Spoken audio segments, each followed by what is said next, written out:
It's literally like a Nothing happens in this fucking movie. Hey everybody, welcome to the Out the Trunk Pod with Jordan and Darius. My name is Jordan. You can find me on all socials at Jordy B Writing. and I'm Darius. That's D's all up in your area on all socials. And this is our movie review segment. Today we're going to be reviewing Children of Men, another movie recommended by a good friend of the pod, Erica. Shout out to you. This movie came out in '06, starring Clive That's where Owen. I got it from. It was on my list of things to do, and I was like, "Why did I put this on here?" As I'm watching, I'm like, "This isn't." Who did I get? Because it was like next. Because I have a note with the list. Yeah, That makes sense. Shout out Erica. Appreciate that. yeah. Shout out Erica. Two plus Uh, two is four. That makes a sense. loyal Anyways, patron and fan engager of the pod. yeah. Soon to be co-host.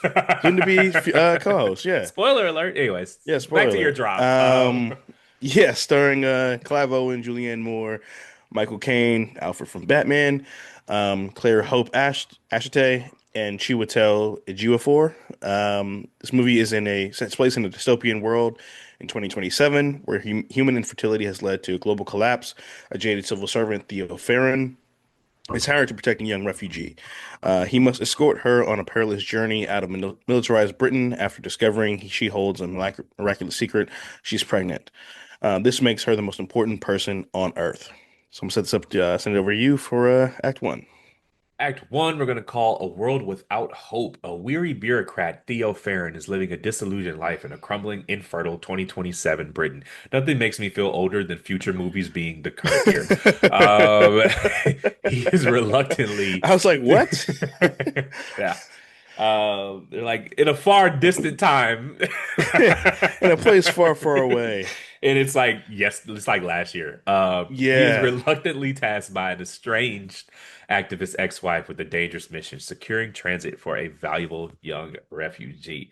And I always like to point out when there's a post-apocalyptic movie, because a Hmm. lot of center-right people, conservative people, Republicans, whatever you want to call themselves, complain that Hollywood is Right. like all their movies have a liberal bent. And Hollywood is a very liberal place and it has a lot of Hmm. liberal movies. But I like to always point out that post-apocalyptic movies are inherently conservatives because they're basically an ode to the Second Amendment. Yep. They show the downsides of having a big, powerful government. They emphasize self-reliance.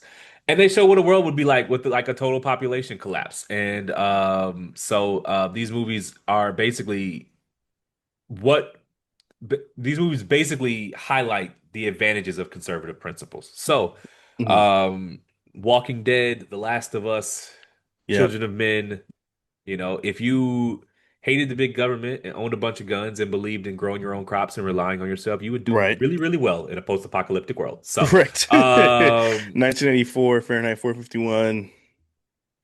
so just want to point that out. Tossing it to Yeah. you. Act one, what you got? Oh, so I wanted to shout out the director of this movie, Alfonso Cuarón. He actually directed Harry Potter and The Prisoner of Azkaban. It's the third Harry Potter film, largely considered the best film in the series. Shout out to all the Potterheads out there, so I want to shout him out. I I know that really, bag was stupid. oh yeah, for sure. He literally like I think he said I think I remember he did an interview. He was like, dude, they wanted him to do the fourth one. He did such a great job, and he was like, dude, I'm tired. I can't even I can't even think about making another movie. He took like 2 years off after Uh, that. I know. I mean, he probably never had. I mean, he probably is up 100 M's just off that one movie. Probably, probably. Just directing one Harry Potter movie. Hmm. Um, he's it's amazing. He's still working. Anyways, shout out Right. to him. And this was a couple years after that. So yeah, will say I really like that. What was unique to me about this movie is it is set in the future, but everything looked old. Yeah, And I thought that was a really cool touch, and very creative, especially considering the way it showed just how much things had fallen apart, so to speak. It reminded me a lot of like the Hunger Games kind of shit, where it was just like barren everywhere, and but it also you saw the class difference as well, where you could kind of see who's in that one condo with the guy who had that weird machine, his son had that crazy machine, and then he goes outside and there's just people like damn near on horse and carriage in the street. we take for granted just how much engineering and human capacity and governmental functioning goes into like making sure when Hmm. you turn your faucet on, it's clean water every time. Right. Like, like making sure that when you touch your light switch, the electricity just works. That's not magic. Like a lot No, of right. a lot of government capacity and modern engineering goes into that. A lot of places on Earth, it's not the case that every time they turn their faucet on, clean water comes out. It's Like clean water. it, the fact that like you take your trash and put it in a dumpster and it's gone in the morning and you don't know where Hmm. it goes, no one talks to you, you don't have to call anybody, it's just gone. Right. Like that Yeah. is like people don't realize that like that doesn't have to happen. And, and Right. if things collapse, it will stop happening. And I promise you, if your water stops running, you will feel it very quickly.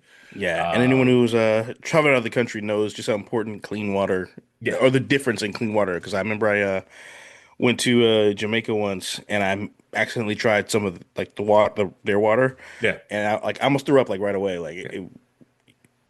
it's such a difference. It's crazy. Yeah, when I was in Cancun, man, we you didn't even want to get ice in your cocktails because it was like I don't really like really know. Can I get that margarita with no ice? Yeah, Because I mean they use their water. They're not using filtered water for the ice. right for the They're just ice. pouring Yeah, that shit out the tap. And so it was bottled water yeah, and cocktails with no ice. But it was all inclusive and it was free. So I still got the scar that's to a prove fact. it. So um one day on the pod, I'll tell the story about me getting concussed in Cancun. So, question for Act One: Yeah, do you have a go bag? Do you know what a go bag is? Basically, a yeah, bag if things go left. yeah. Like if the world were to fall apart, Yeah. I just grab that or pack my shit and go. Do I have a go Not even bag? that so much. Let's just say climate Like, do I change know what gets I'd so pack type bad. shit? Climate Yeah. change gets so bad, we actually get hit with a real hurricane and there's flooding, and you Hmm. gotta get in the car and go, and you don't have time to think. You just gotta go. Yeah. I could pack pretty quickly. Yeah. Yeah, I could pack pretty quickly. I mean, I'm not a doomsday prepper, but I have a go bag. Birth certificate, social security card, Hmm. a couple $100 cash, um, clothes, batteries, flashlights, Yeah, first aid kit, just a duffel bag that I keep. I'm not gonna say where I keep it, but yeah, I gotta yeah, grab that and grab something else, and then I'm out the door, and I could be. I feel you. I mean, it wouldn't even be 5 minutes, and so I think I always tell people, man, always have a go bag because you never know when you're going to have to evacuate. And it doesn't have to be Right, something this apocalyptic, but like right. your building catches on fire. Smoke is blowing in. You can't, it's hot as a motherfucker. Yeah. You don't know, you can't see shit. You got, Hmm. what if your medicine? You might have blood pressure medicine. I got Yeah, or something you got to go. EpiPen or Keep something that like in your that. go bag. Right. You always have a go bag because you never know when you'll have to True. evacuate, Yeah, that's true. So that's my advice for Um, the people. Keep a go bag. So. yeah, I mean I have a book bag and duffel bag that I kind of keep just in case I need to pack and run somewhere or something like that. Yeah, I can pack pretty quickly if I need to. I know pretty much what I would grab, in case of emergency. Also have proof of citizenship. I don't know. Yes. Your ID is not proof of citizenship. I keep my passport in my Yeah. go bag, and my birth certificate, which, Hmm. are both proof that I was born in the United States of America. Yeah, and that is really important nowadays. The 14th Um, Amendment is still real. yes. It's Um, basically impossible to amend the Constitution, so we'll be fine with as far as the 14th Amendment. But anyways, Act One, what you got? What else you got? yeah, I was actually gonna say, I was like, this movie was really, really far ahead. Well, it's based on a novel, but was really far ahead of its time considering everything's kind of going on. Like when they show like the cityscape and things that are going on amongst in this not archive, but abandoned society basically. With like the kids in cages and all, they just made me think of like, ice and all that kind of stuff too. Which I thought was pretty crazy.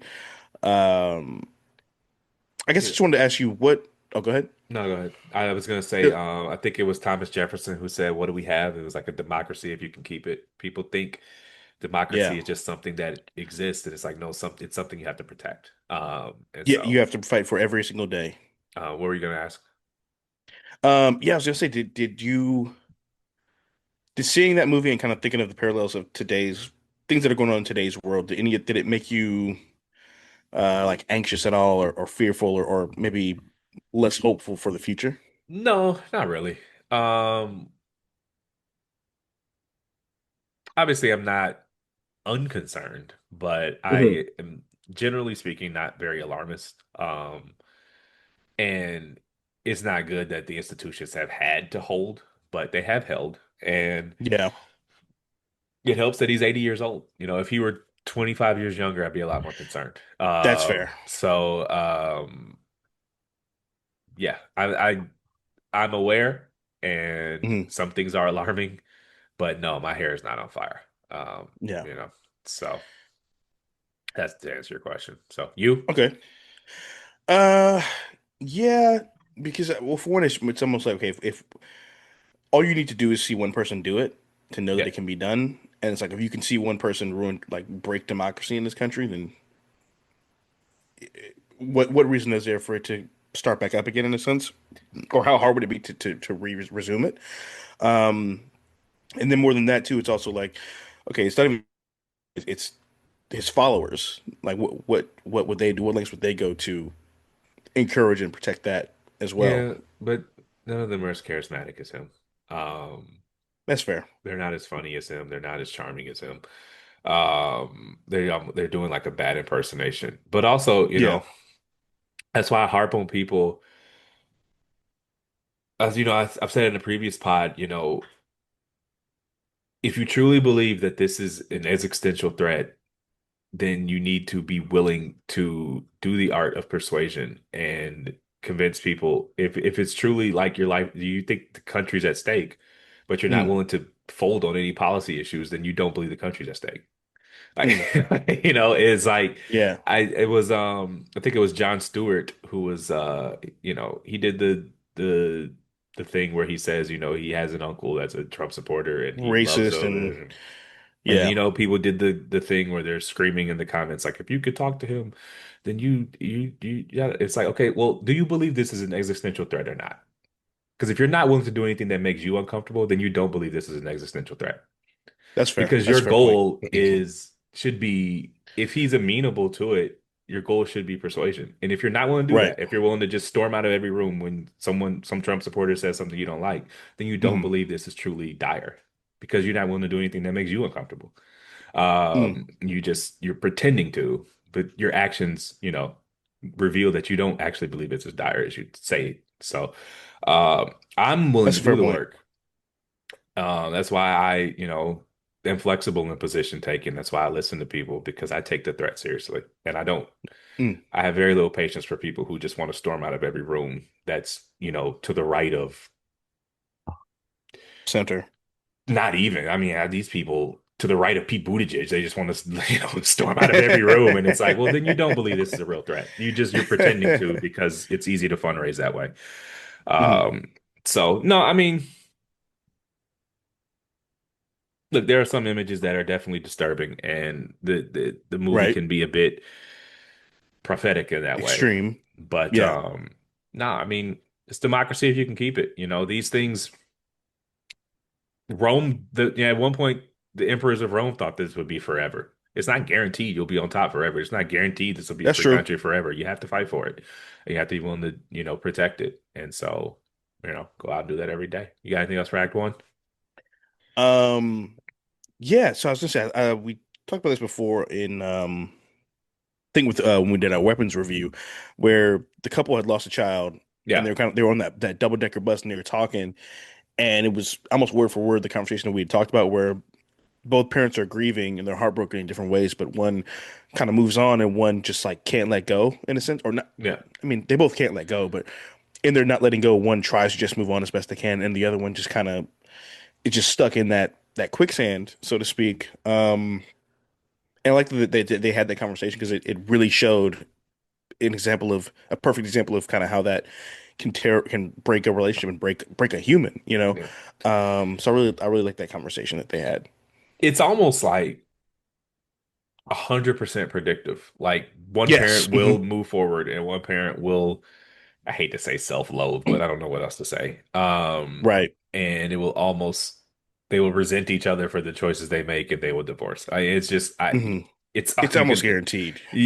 you can write it in stone. So, ready to get into Yeah. Act Two of this platformer movie? Let's get it. Right. So the audience should know the movie's very linear. And Yeah. so, it's interesting. It holds your attention because it's a lot of stuff is going on, but there's not. It's very much like if you've ever played like God of War video game, and it's like it's not really like a free flowing like RPG choose your own adventure. You Right. just do Yeah. your tasks and you go to the next task. So.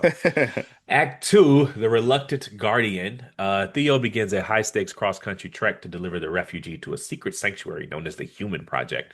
With both militant groups and the government pursuing them, he must rely on old friends to survive the intensifying chaos. Did you ever watch season 1 of True Detective? Yeah, yeah, yeah, I did. Mhm. So Russ Cole, when he does that long shot, the 8 minutes, when he's Yeah. undercover and then he gets a guy, and then it reminded me so much of this movie reminded me like those long one take shots where Yeah.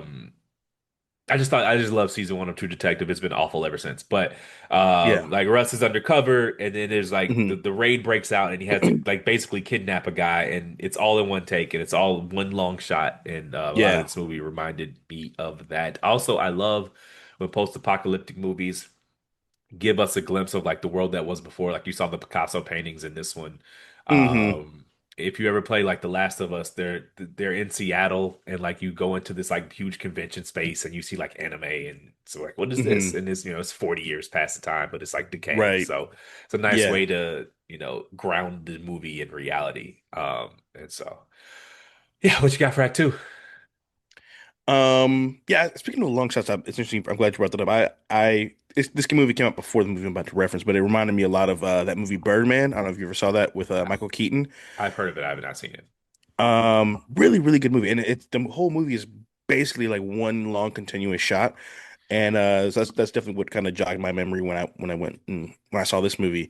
Um, yeah, I really did like the long shots because I feel like that's kind of the testament to a really, really good director. Yeah. For one, just commanding the attention of a cast and crew for that amount of time, long period of time, and everyone being locked in and knowing what they're supposed to do for that long period of time. Because, it's maybe a 7 minute sequence, but they had to be doing the action before the camera Right. started rolling and then keep doing it after. And so that's really like a 15-minute probably setup. And you're doing that over and over and over again. Like people don't understand how many takes you do in a movie. Yeah. And so I just really commend the production for their effort on that. And as a viewer, it almost forces you to focus in a way. Correct. When you're watching a movie with a lot of jump cuts and a lot of scene switches, it's just easy to get distracted. And like this one, you really feel like you're there with them because it's not Hmm. jumping around. And so, yeah, I agree. Yeah. That's Yeah, it that. almost it, Go ahead. yeah, it almost for me at least it because I didn't find the pace. I wasn't a big fan of the pace of the movie. But it almost because of like the long continuous shots, you almost didn't want to break like with pausing and shit like that. And so it almost makes you feel like you're locked and trapped in this world, which as a citizen, you would be locked and trapped in this world. Which I thought was really, really cool. Excuse me, a really cool effect of the storytelling method that they decided to use for this film. So the movie never explained the fertility crisis. Yes. What do you think it was? Um, I don't. I mean, I'm trying to think. Because they weren't. No one was really communicating with each other. Like the doctors weren't communicating with the other doctors, and the hospitals weren't communicating with the government, and so on and so forth. I almost wonder if it was some sort of like almost like a diet type Yeah. thing, or like some sort of technological uh like glitch or Yeah. something, like maybe like something in the DNA that went haywire, or they were having too much of some sort of insulin. I don't know what Yeah. would cause Was that, it obviously, but was it a birth rate? So were people infertile? Did they explain that, or was it just no yeah, babies were being born? she said first people were miscarrying. Like she was having a lot of miscarries 'cause she was Right. a doctor or a midwife, and then they happen more often, and then they happen sooner in the terms. Yeah. And then I guess eventually no one was just able to get pregnant. Interesting. It's probably. I mean, they didn't explain it, so I doubt they know. But it almost seems like an evolutionary adaptation. But there's no reason Hmm. for any animal to evolve, not to reproduce. Right. We're currently as a species in a fertility crisis, at least most developed nations. And, that's my question for later in the show. Mhm. But yeah, it's weird. Yeah, it's hard to call it evolution Yeah, I because there's wish no they had reason explained why, that. artistic people like to leave things ambiguous, which I think is Hmm. often just lazy. So Yeah. yeah, I don't know. Did it impact your enjoyment? I don't think it did for me. I don't think it impacted my enjoyment. Did it impact yours? Um, it didn't impact my enjoyment. It just made me, I just found it to be a storytelling flaw Yeah, or like a plot hole. Because I mean, if the whole move, like, okay, this is just dystopian society, but it's because humans are basically going extinct. yeah, You kind of need to explain the root of the extinction. We watch dinosaur movies, we watch Jurassic Park. They talked about the meteors and shit. You know what I mean? right. Like, it just didn't make any sense. Yeah, and also, why would a fertility crisis inherently cause society collapse? People still seem pretty young. It wasn't an aging Right. society. People weren't Um, dying sooner too. yeah, Yeah, society will collapse if for population sure. collapses, but not sure why in this world it had already done so. Hmm. Because like the main character is like 35 years old, and Right. most of the people around him were of similar age. So why would they Correct. stop, making sure the water comes out clean? Why would they stop making sure the electricity, Yeah. like it's weird that we sort of skipped some Yeah. steps. And Um, I don't, I can't remember if they talked about this or not, but I know obviously they lost their child, but did that fertility issue cause kids to die younger also? Like I can't remember if they really specified that. Also, like logically speaking, this is not good, obviously, but if less people are being born, there's more resources for everyone, so wouldn't the economy be better? Not necessarily. This movie doesn't because everyone is young, but like there's a reason Yeah, why in modern world when people say why do we care that the population is declining, and it's like, well, for starters, I mean it's just you don't want an aging society because you lose your innovation. Most Fortune 500 companies are founded by people under 40. true. But two, like people have to like the labor needs to be like someone has to pick up your garbage, and if you run out of people to do that, Right. uh, That's you fair. know, Yeah. so it also people are getting older, but you're not replacing them with young people. So Right. what happens when you run out of doctors? What happens when who's going to take care of these old people? Because they're going to need doctors.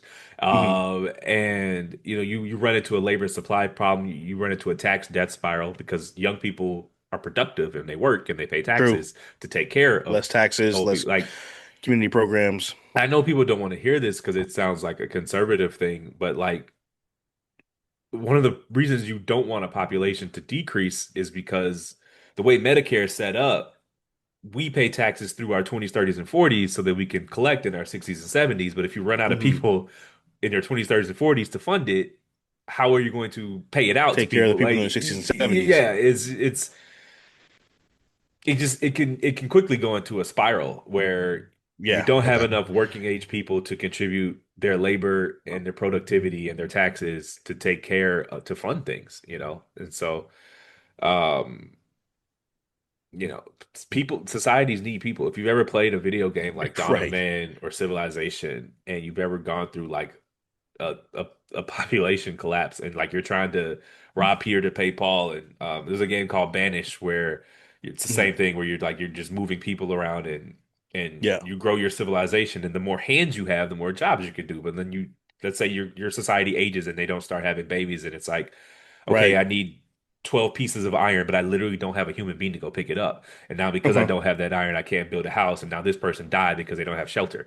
And, Right. and it just become, and now that person's dead. So now it's an able-bodied person who can't create a new person to add me to my labor pool.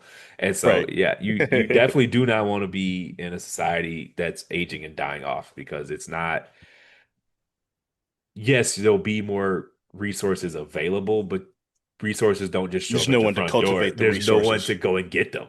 So Right. there's no one to Yeah. cultivate them. So nah, that's really all I had on that. Oh, you got anything else for Act Two? Um, yeah, it was I read a lot about like the reviews and the reception to this movie, and it's like critically acclaimed. And I was reading up on it, and I saw a comment or a quote from a reviewer or a movie critic rather, and they were like that car chase scene was one of those insane car chase scenes in the history of cinema. or in modern cinema, and I was like, did we watch the same movie? I thought that car chase scene was like so anticlimactic. Um, Uh, didn't the when did the Dark Knight come out, right?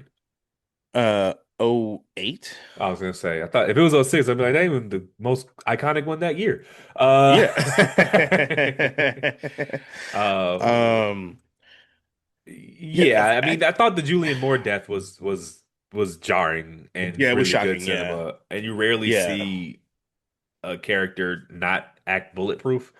So that was cool. Right. Uh, Michael Caine's character could have cut all of that. Don't really need to hang out in his garage or Nope. his cabin in the woods. And Yeah. then he died, and then it literally was just like a rest point in a video game. Yeah.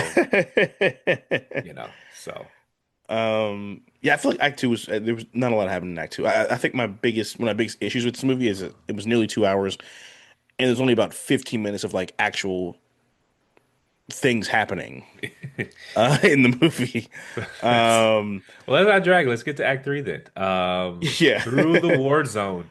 The final stage of the journey descends into a violent besieged refugee camp on the coast. Theo must utilize all his resources and will to navigate the deadly conflict and ensure the protected woman reaches her destination and a chance for the future. This woman is pregnant, that's revealed, and now he's like, I need to get her to the what's its face to the the in Human checkpoint. Project, Project Human, yeah, Checkpoint. Checkpoint. He has to And beat the game. yeah. So my thing is, you get the baby there, then what? I don't know. I mean, It's like, so I say this is who's a gonna lot raise like the the baby? Who's gonna teach the baby? it's a Or lot do like The schools Last of exist? Us. How you go? Where's the food? Yeah, food. Baby, So it's a lot like The Last of Us, and like the end of The Hmm. Last of Us. Spoiler alert. Basically, the game is Joel, the main character, has to get there's it's a Hmm. zombie apocalypse, literally Right. apocalyptic level, damn near extinction level event. Hmm. And there's a woman with the cure, little girl with the cure, and he has to get Yeah. her to this science lab across the country, and Hmm. chaos ensues. And so, but I've always said, in the end, he realizes that she has to be sacrificed to cultivate the cure because the cure is in her brain, and he kills everybody and saves her. And everyone's like, Ah, well, he sacrificed humanity to save Ellie. And I'm like, how would they have scaled up the vaccines? Like right. they're in the middle. There's a million like politics have totally collapsed. There's no government. Hmm. Everyone has their own political factions now. It's the most violent world you could ever live in. It's fucking chaos. You can't Yeah. even like it's just insane. There's cannibals, there's every building is infected with zombies. You basically have to walk out in the open. Yeah. And so even if you're able to kill her and create one vaccine, how would you scale it up to get it to people? Right. How would you get people to trust taking it? This is again, post-apocalyptic movies are conservative. Why would they trust the government at this point to give you this vaccine? True. Like you just show up at the door. I just watched a zombie eat my husband's Best face friend. off, and you're Yeah. like, take this jab, and you're gonna fix everything. It's like I'm good on that. I'm cool. It's Yeah. just I've always like how so they gets the baby to the checkpoint, and then what? It's still a fertility issue because human It's beings just don't one child. reproduce as fast as other animals. Right.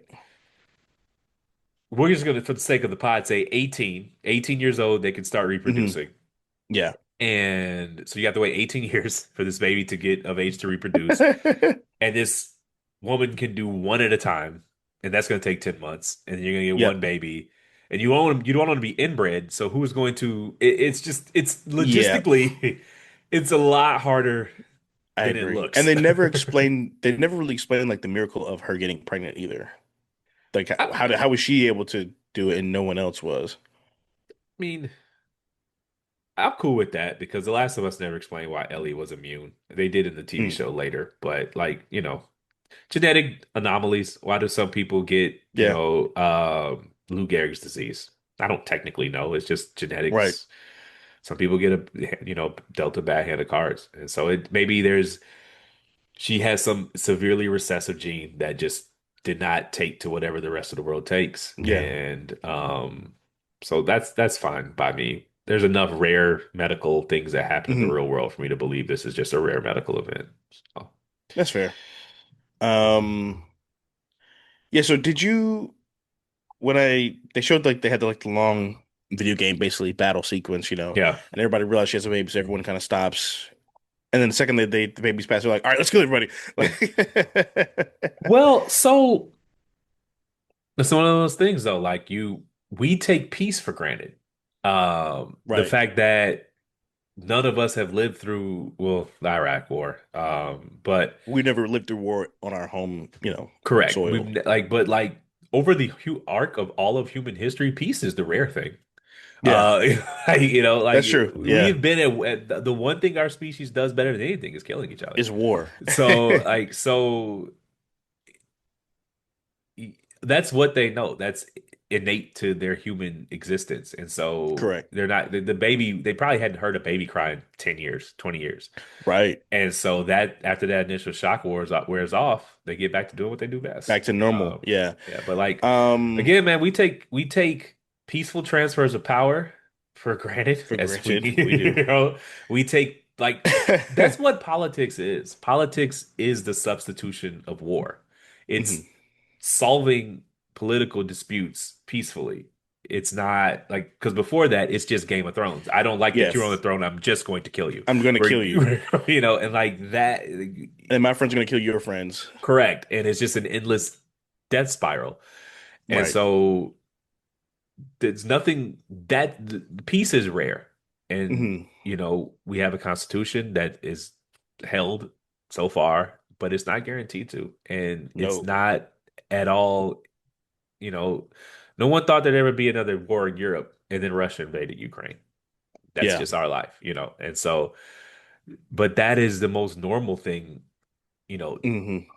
land acquisition wars is as human as air. So, That's peace is true. not guaranteed and peace is rare and peace is hard. And, so that's what you to answer your question, yeah, that makes sense to me that they would just go back to war because that's all we've ever done. So That's true. Yeah, I thought that was a nice touch. Um, did you? I liked, or maybe just reaching here. I felt like watching the movie and even just like the scene where they literally put her and the baby on the boat. It reminded me a lot of Moses, like just yeah. the opening scene of like Prince of Egypt, like that.